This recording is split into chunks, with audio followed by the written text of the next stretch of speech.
A mile from Nariman House, another pair of gunmen were attacking the central railway station. Ajmal Kasab on the left, a 21-year-old labourer from Faridkot in Pakistan, the son of a street food seller. On the right is 25-year-old Abu Ismail, the leader of the entire operation. Police say he's from Pakistan's northwest frontier.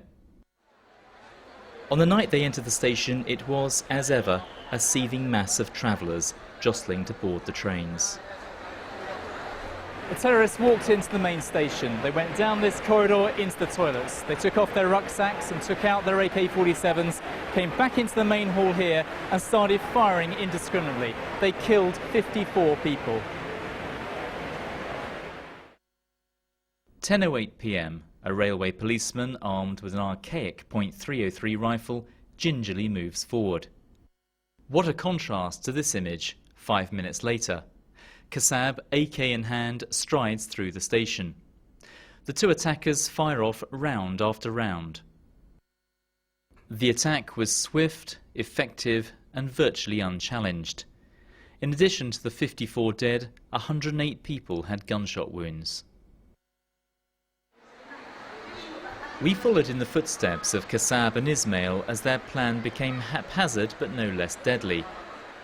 The terrorists left the main station hall, went into the local station next door, came along platform 1, up these stairs to the overbridge, carrying their AK-47s and their rucksacks with them.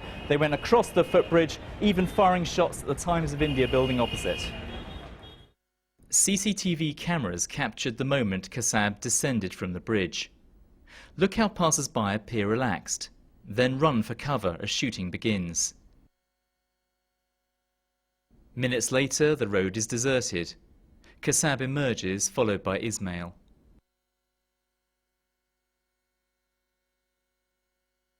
They appear to be checking cars, possibly as getaways, then wander down the street. Kasab has clearly been trained. Look at him spin, covering every angle.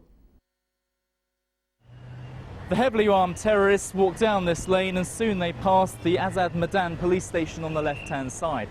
Reports at the time suggest that instead of coming out to confront the terrorists, many of the officers inside were too scared to do this and switched off the lights and secured the gates. Kasab and Ismail continued down this lane, firing as they moved, killing 8 local policemen. They entered the Karma hospital and tried to open doors to patients' wards, but quick-thinking staff had locked them shut. When local police arrived, they threw grenades and shot another officer dead. Within minutes, though, they would take their biggest prize. Mumbai's counter-terrorism chief, Hemant Kakkari, arrived on the scene at 11:15 p.m. He donned protective equipment. After assessing the situation, he immediately called for police reinforcements. The reinforcements, they never reached the spot. Now the control room claims, and I have the transcripts of all the control room conversations that happened on that particular night. The control room claims that reinforcements were sent, but those reinforcements just disappeared in thin air. They never reached the spot.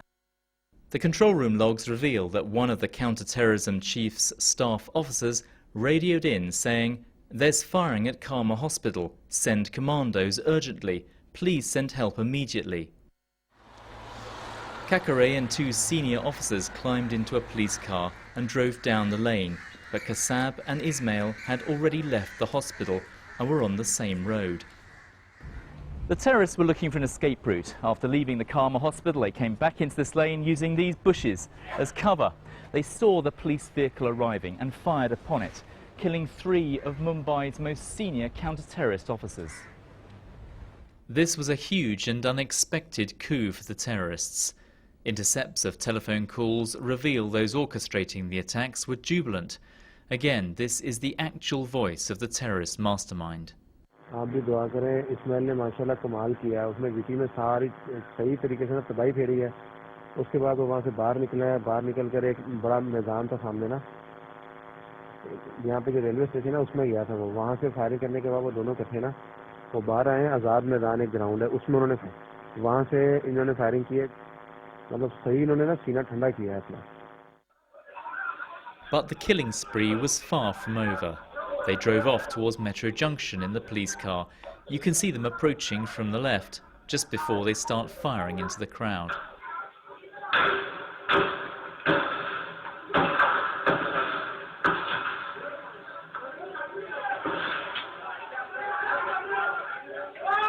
But they were forced to abandon the vehicle. It had a blown tyre. In the back was an officer who'd been shot 3 times and was playing dead. He managed to make a radio call saying the terrorists were heading north towards another target area. But the police had set up a roadblock, and in the exchange of fire, Abu Ismail was killed.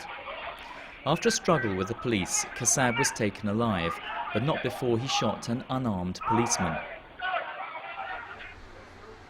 Tukram Omble took bullets to the chest, but he managed to grab Kassab's gun and clung on, giving his colleagues vital time to make the arrest. I can't believe even now that my father is no more. My mother still goes to the window at the time he used to come home, waiting for him. My younger sister has only just started speaking since my father died.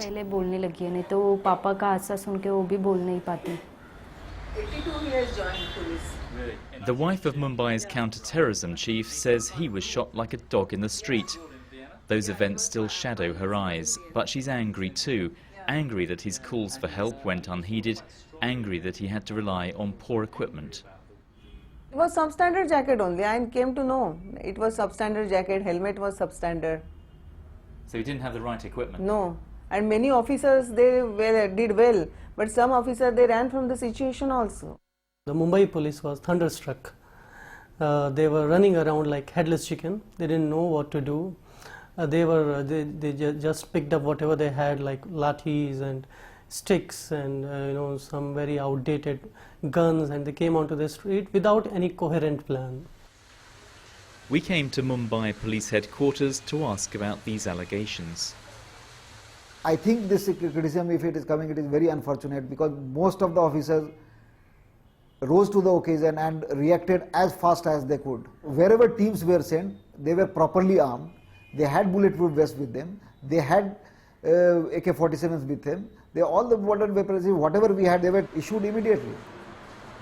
As one officer put it to me, we're detectives, not commandos. But beyond the performance of the police on the night, there's the broader question of what the investigation has revealed about the attackers. Newsnight was given exclusive access to some of these details contained in 11,000 pages of evidence, which has been prepared for the trial of Kassab.